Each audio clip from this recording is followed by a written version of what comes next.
Šodien es jums pastāstīšu tātad skatījumu uz datu drošības incidentu un darbībām, kas ir noteiktas tieši banku un maksājumu karšu sektorā. Tātad šobrīd jaunajā regulā ir arī klāt šie panti, kas ir jādara tad, ja ir noticis incidents, ka ir jāziņo šo 72 stundu laikā, kā arī ir noteiktas šīs soda naudas, kas tad ir tie 10 miljoni vai 2% no gada apgrozījuma, vai arī 20 miljoni vai 4% no gada apgrozījuma. Bet nav paskaidrots plašāk.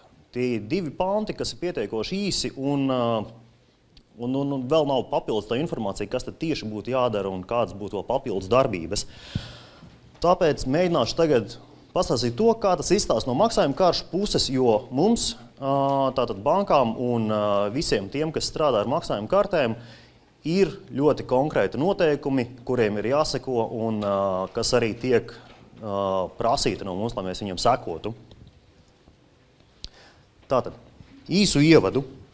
Maksājuma karšu industrijā ir šie lielie spēlētāji, kas nosaka noteikumus. Tie ir Visa, Mastercard, American Express, Discover, jā. Un viņi tātad nosaka šos noteikumus, kas tev būs jādara ar viņu izdotajām kartēm. Šie noteikumi ir attiecās tātad pilnīgi visiem. Tām bankām, kas šīs kartes izdod, tām bankām, kas šīs kartes pieņem un tirgotājiem, kas šīs kartes apkalpo. Pirmsākumos katrs karšu izdevējs bija ar savu noteikumu klāstu, savu drošības noteikumu klāstu, kuriem tad arī bankām bija jāseko līdzi, un tas radīja tādu pietiekoši lielu haosu, jo bija vairāki noteikumi, un iespējams viņi kaut kādas lietas atšķīrās un bija grūti noteikt. Tāpēc šeit lielākie spēlētāji tieši Visa, Mastercard, American Express, Discover un JCB banka sanāca kopā un izveidoja Payment Card Industry Data Security Council. Šī savienība, šī padoma tika izveidota tieši ar vienīgu pamatojumu, lai viņi izstrādātu kopējus drošības noteikumus maksājumu karšu datu uzglabāšanai un apstrādei. Un šie noteikumi saucās Data Security Standards, tātad PCI DSS. Kā galvenās regulējošās iestādes, padome atstāja šo pašu Visa un Mastercardu, un viņi tad ir tie, kas pasaka, kā tev šie dati būs jāapstrādā pareizi un kas tev būs, ja to viņiem nestrādās pareizi, kas tev notiks, kādas būs sankcijas, ja tu pieļausi kļūdas. Kas tad īsti ir šī aizsargājumā informācija? Aizsargājumā informācija ir pilns maksājuma kartes numurs, kuram klāt var nākt kartes turētāja vārds, kartes derīguma termiņš un servisa kods. Papildus ir sensitīvie autentifikācijas dati, kas ir CVC kodi, tātad šie 3 cipariņu kartes aizmugurē, magnētiskā celiņa informācija vai arī čipa informācija, kas ir iekšā maksājuma kartes čipā, un PIN kodi. Visa un Mastercard šo sarakstu nenoslēdz. Viņiem ir tā, ka ir pateikts, kartes dati ir viena lieta, bet šis saraksts nav pilns. Papildus var tikt iekļaut arī personas dati, it īpaši personas kontaktinformācija. Piemēram, ja ar šiem kartes datiem tiek kopā turēta informācija par to, kur cilvēks ir iepircies, kur šīs preces ir nogādāts. Tātad telefona numuri, adreses, e-pasta adreses un īpaši tiek izcelti personas kodi, kas īpaši attiecās tieši uz Ameriku, Social Security numberi, ka ar šo personas kodu var ļoti daudzas lietas izdarīt cilvēka vārdā, tātad nozagt viņa identitāti. Bankas ir atbildīgas par šo datu drošību. Bankām ir tas lielais darbs, ka mums ir jāpārliecinās, ka šie dati, viss maksājuma ceļš, ka viņš ir drošs. mums ir jāpārliecinās par tirgotāju drošību, ka viņi šos datus un šo pircēju informāciju uzglabās droši, vai arī neuzglabās vispār. Tas nozīmē tātad, ka šie dati stāvēs mūsu pusē, mūsu sistēmās. Tirgotājs tikai saņems informāciju, ka šis darījums ir apstiprināts. Tāpatām e-komercijas pasaulē šie payment provider services sniedzēji, kas ir centri, kas apstrādā šos maksājumus, vienkārši iedod tirgotājiem iespēju, ka pie viņiem var samaksāt ar karti, un banka beigās dabūna tikai atkal kārtējo apstiprinājumu, ka šis pirkums ir noticis. Iekasē naudu, naudu izskaita ārā. Arī mums jāpārliecinās par viņu drošību. Un katrā šajā incidentā, kā pirmais atbildētājs, būs tieši banka. Pārējiem tur nāks klāt papildus sankcijas un sodi, bet pati galvenā visa darbība, visa izmeklēšana notiekās banku pusē. Tātad, ko darīt, ja ir noticis incidents? Šī te būs tāda pirmā fāze, kas tad notiekās, ja noticis šis incidents. Tātad, pats pirmais, kas tiek noteikts, ir sistēmas izolācija, tātad šīs inficētās sistēmas izolācija. Inficētās sistēmas izolācija ir jāpaveic tādā veidā, lai maksimāli daudz saglabātu pierādījumus. Tātad tu nedrīkst viņu izraut ārā no elektrības, lai viņus izslēdz, tātad nekas ļauns nenotiks. Bet šādi tu vari zaudēt pierādījumus. Saraksts, ko un kā darīt, ir pietiekoši plašs. Pateikšu tikai galveno. Tātad viens atslēgt no tīkla, lai šie dati vairāk nenoplūst, un viņu ielikt karantīnā. Nākošā darbība, kas ir paziņot Vīzai un Mastercardam, ka šis incidents ir noticis. Tātad tiek sūtīts ziņojums, tiek teikts, ka ir problēma, ko mums darīt tālāk. Pirmajā 24 stundu laikā ar šo paziņošanu kopā jau ir jāsāk gatavot pirmā atskaite. Pirmā atskaite, kas ir jāiesniedz regulātoriem, tātad Vīzai un Mastercardam, ar aptuveno incidenta lielumu. Tātad visi pierādījumi jau jāsāk vākt kopā.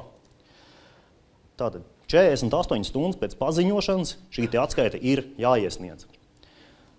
Papildus Vīzas noteikumos ir rakstīts, ka jāiesniedz arī pilnīgi visa dokumentācija, kas apstiprina, ka tu esi izdarījis visu, lai nodrošinātos par šādu incidentu. Tātad tev visas PCI atbilstības standartiem, kā arī atbilstības vīza drošības noteikumiem.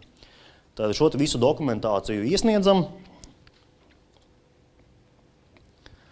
72 stundas pēc paziņošanas Vīza ir jāiesniedz pirmā atskaite par incidentu un seku likvidēšanas plāns. Tātad jau pirmais šis riska assessments, kas varētu būt noticis un ko mēs darīsim, lai šīs sekas saglābtu. Šajā laikā pēc šīs atskaites saņemšanas Vīza viņu analizē un dos slēdzienu, vai jums vajag piesaistīt certificētu izmeklētāju. Mastercard šajā brīdī jau pasaka, ka šis izmeklētājs ir jāpiesaista. Tā ir, ka tev vairs nav izvēles, tev jātaisa lielais audits. Par šiem izmeklētājiem viņi tātad ir PCI, tātad Payment Card Industry Council certificētie izmeklētāji. Šie cilvēki nav daudz skaitā. Un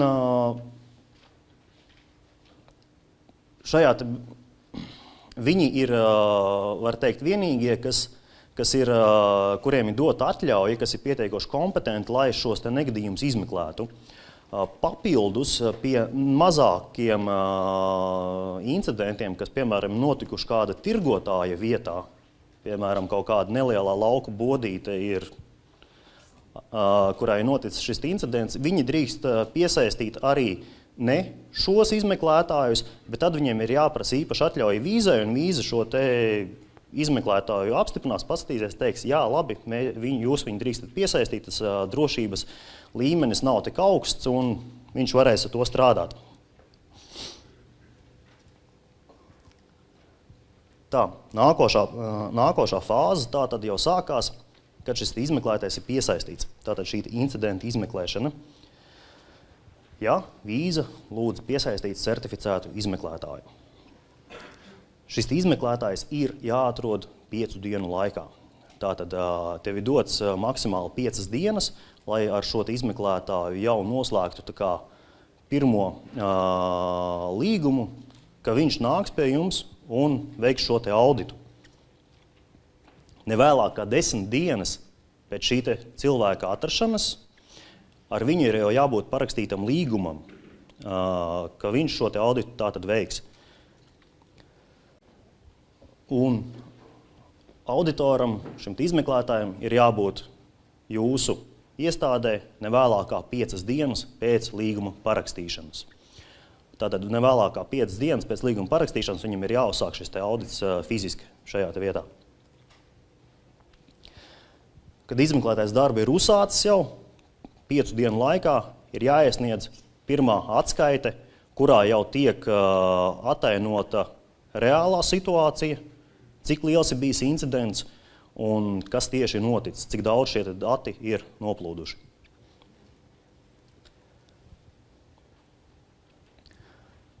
Pēc tam, nevēlāk kā 10 dienas pēc izmeklētāja pārbaudas pabeigšanas, tātad, ka izmeklētājs šo auditu pabeidz, 10 dienu laikā ir jāiesniedz galējā pilnā atskaite, kurā tad ir pilnīgi visa informācija iekļauta, kā arī iekļauta informācija par to, kas tiks darīts, lai šīs sekas mazinātu, lai šīs sekas likvidētu.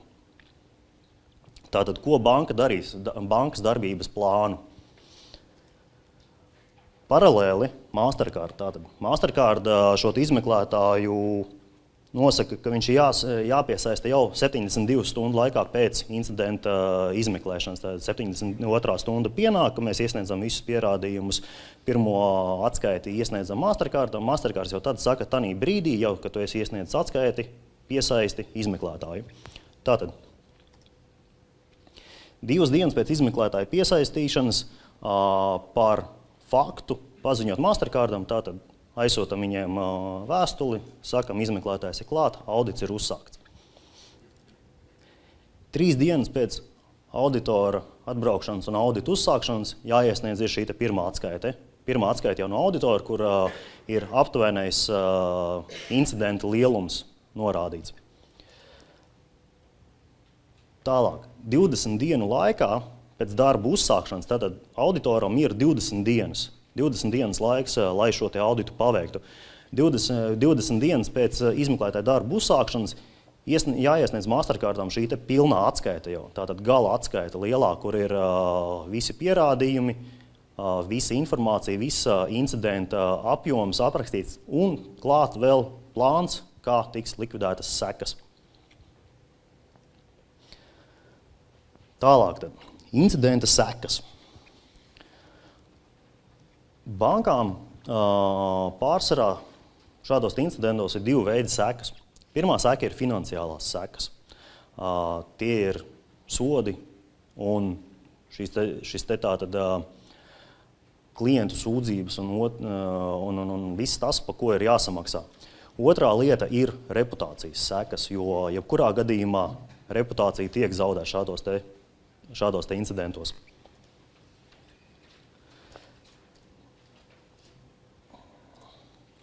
Tātad, finansiālās sekas. Finansiālās sekas ir ļoti plašs un nosaka daudz aspekti. Visvienkāršākais aspekts ir incidenta lielums. Cik daudz dati ir noplūduši. Tas tieši tiek uzlikts soda naudas. Tātad incidenta ilgums un apjoms. Soda naudas varijē. Jo ir mazāks incidents, viņš pāris dienas noplūda 3000 karšu datu, piemēram. Sodi diapazons ir ļoti liels, tie ir sākot no 5000, beidzot ar 500 000 un var augt vēl. Plus ir jāatcerās tas, ka parasti bankas strādā ar vairākiem karšu tipiem, gan Visa, gan Mastercard. Un ja notiek incidents, tad abi divi šie regulātori, un iespējams vēl kāds trešais, piemēram, American Express, arī viņa nāk klāt un ir jāveic visas šīs darbības. Tātad visas šīs summas mēs droši varam reizināt ar 2. Nākošais ir neatbilstības drošības noteikumiem. Tātad pirmais sods ir tīri par pašu incidentu. Incidents notika, apjoms tāds un tāds, samaksāsim tik un tik daudz. Tālāk jau sākās sodi par to, kādēļ šis incidents notika, kādēļ viņš bija iespējams. Tātad neatbilstības drošības noteikumiem. Summas sākot no 10 līdz 200 tūkstošiem. Dolāri vai eiro. Mastercard gadījumā tie ir dolāri, Visa gadījumā tie ir eiro. Tātad, kā jau tika teikts, Visai un Mastercardam ļoti daudz dažādi noteikumi, kas uzrauga to, lai šī maksājuma sistēma būtu droša. Un pa katru punktu, kad kāds no šiem noteikumiem netiek izpildīts vai arī tiek izpildīts nepietiekoši, ir iespējamība saņemt šādu sodu, šādu soda naudu. Un pēdējais ir PCI noteikumu neatbilstības. Tātad neatbilstības PCI DSS noteikumiem. Arī par katru noteikuma neatbilstību 100 000 sods. Kā ir PCI uzstādījums? Tātad, ja tu esi atbilstīgs mūsu noteikumiem, datu drošības incidents pie tevis nevar notikt, jo tu taču atbilsti visam. Un ja datu incidents ir noticis, tātad tava sistēma nav atbildusi mūsu nosacījumiem, tāpēc tev būs sods par katru punktu, kas neizpildās.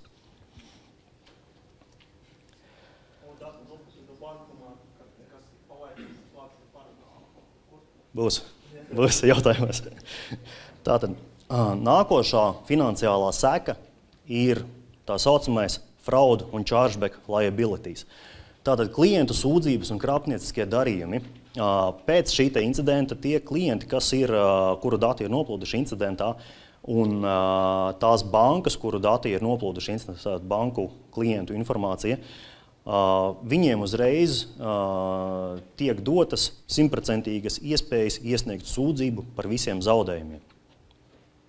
Tātad ar šiem datiem, šie dati melnajā tirgū ļoti ātri tiek izlikti pārdošanā, tiek nopirkti un ar tiem datiem tiek veikti pirkumi dažādās vietās, dažādas preces tiek pirkts un vēl viss kas. Un šie klienti, tātad, lai naudu viņi dabūtu atpakaļ, gala rezultātā par to samaksā tā banka, kurai bija šis incidents noticis.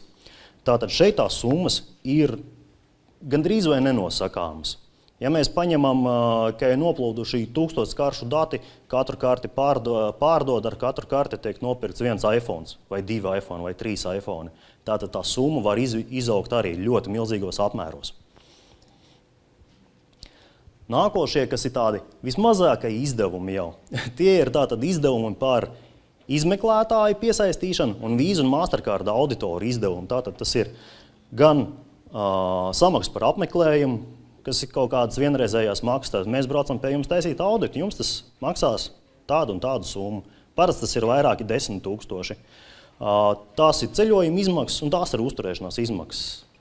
Tā kā salīdzinoši visā lielajā spektrā tās ir mazākās. Nākošais tātad ir reputācijas sekas. Reputācijas sekas lielām bankām viņas var nebūt tik ļoti smagas. Bet, ja ir kaut kāda mazāka banka, tad imidža zaudēšana, investoru uzticības zaudēšana, klientu uzticības zaudēšana, viņiem var maksāt ļoti daudz ilgtermiņā.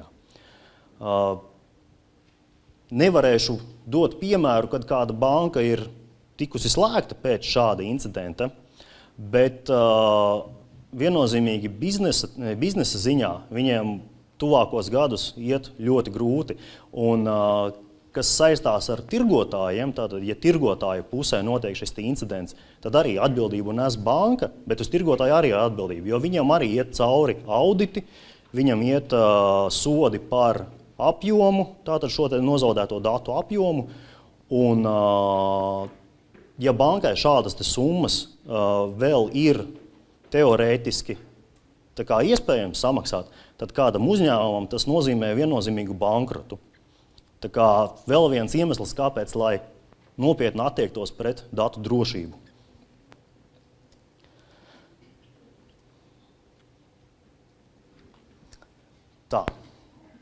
šis bija tā kā mans īsais konspekts par tēmu, tagad jautājumi un atbildes. Tā, par tātad ATM skimingu. Bija jautājums skaidrs, ja? Jā, jautājums jau skaidrs. Varbūt var atkārtot vēlreiz, lai tur dzird arī internetā. Tātad jautājums bija par bankas karšu noskimēšanu bankomātos, degvielas uzpildes stacijās un vēl visur, kur tiek izmantots bankas kartes par notikumiem Latvijā. Tātad, jā, šādi te lielie incidenti, kas ir konkrēta banku sistēma uzlaušana un datu nozagšana, teikšu godīgi, nezinu, vai kaut kas tāds Latvijā noticis. Neesmu meklējis informāciju, nepietika laika. Bet Latvijā visbiežākais ir tieši šis te skimings. Skiminga ziņā arī ir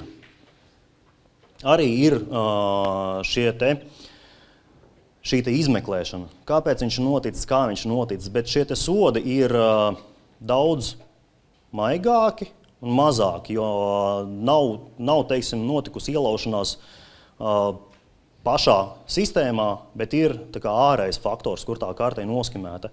Šeit pārsvarā bankām izdevumi ir uz šo te karšu pārizdošanu, un arī tā klientu sūdzību un fraudu darījumu atmaksāšana. Tā kā salīdzinoši tas ir neliels datu drošības incidents, un viņu, tā teikt, var pavilkt vēl finansiāli. Un reputācija tas, ja arī sagandē nedaudz, tad parasti tas tiek nogrūsts uz, tā vaina tiek uzlikta uz šiem te ārējiem faktoriem, ka jā, tātad tur kaut kādi ļaunie, kas mums visbiežākie ir kaut kādi rumāņi vai kaut kādi tādi, ir izdarījuši cūcību. Klienti neuztraucieties, sekojiet līdz saviem darījumiem un cilvēki nomierinās. Tur nav nekādas tādas ilglaicīgās problēmas imidžā.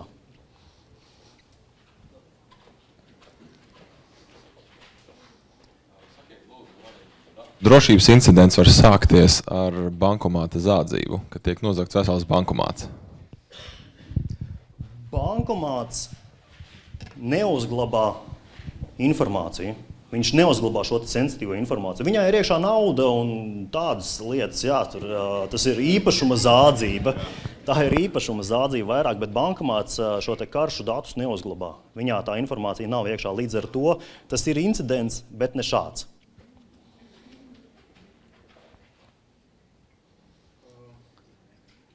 Būtu tāds jautājums, teiksim, jūs vairāk minējāt tādu situāciju, kad jūs paši konstatējat, kad datu noplūde ir notikusi. Bet tajos gadījumos, kad īsti nav skaidrs, kurā pusē, kā arī mēs tagad pa skimingu runājam, arī tas pats varētu notikt un biežāk pat notiek CNP fraud gadījumos. Ja? Tad gribētu zināt, teiksim, tad es tā saprotu, galvenā tā atbildība bankai, acquiring bankam, ir pārbaudīt tirgotāju. Lai tas tirgotājs nedarbotos, teiksim, tas naudas iegūšanā, kas ir ar tam zaktām kartēm un tā tālāk.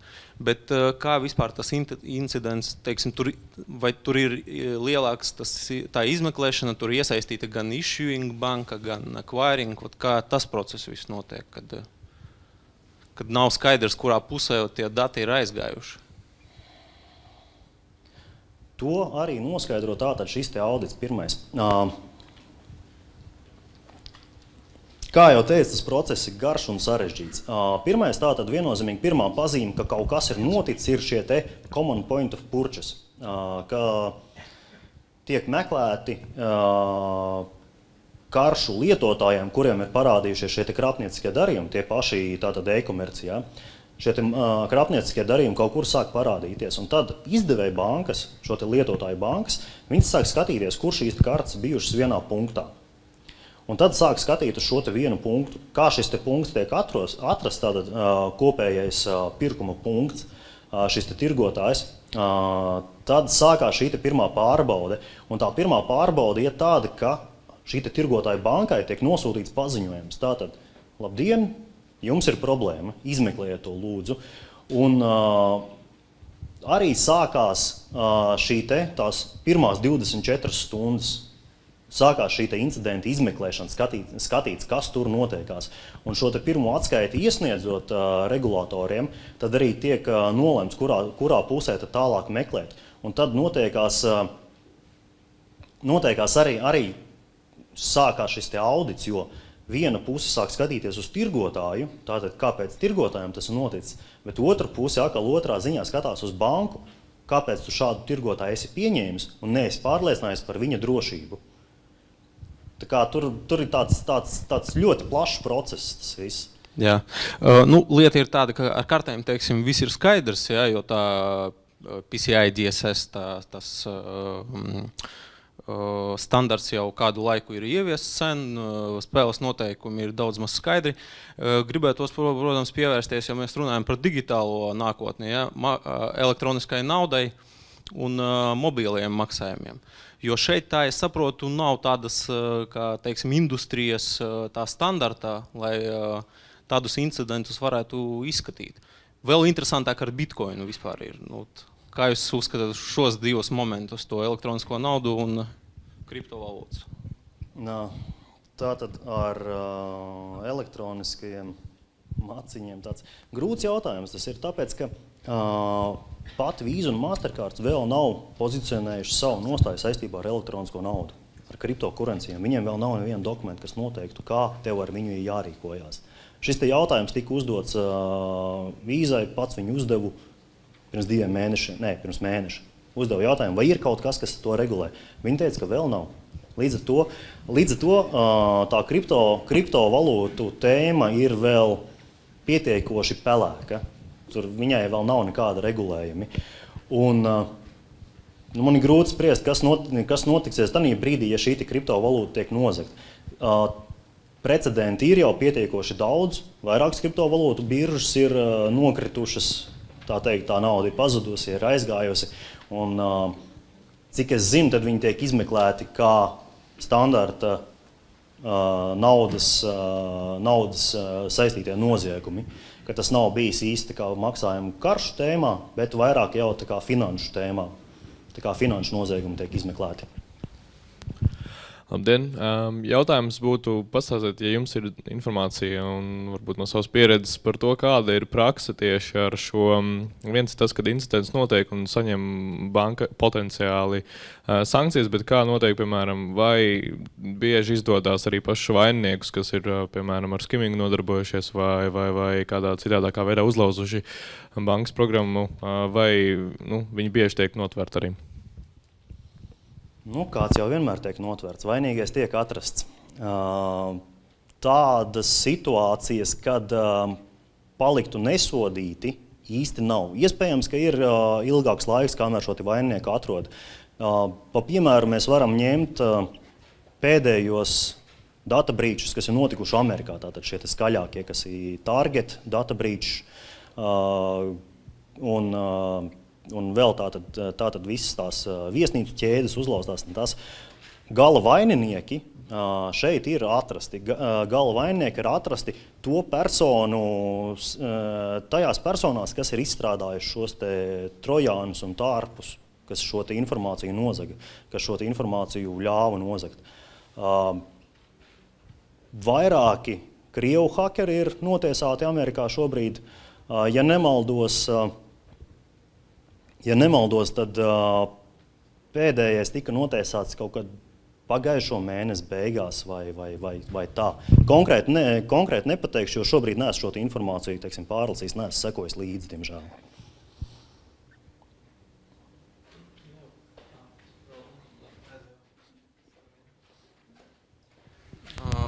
Man varbūt tad, pēdējais jautājums varētu būt.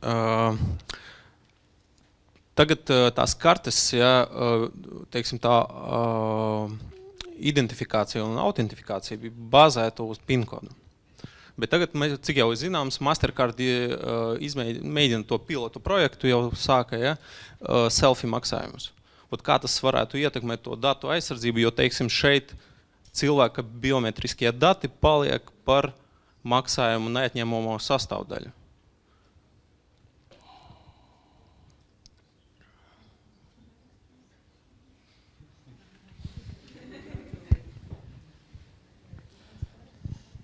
Labs jautājums.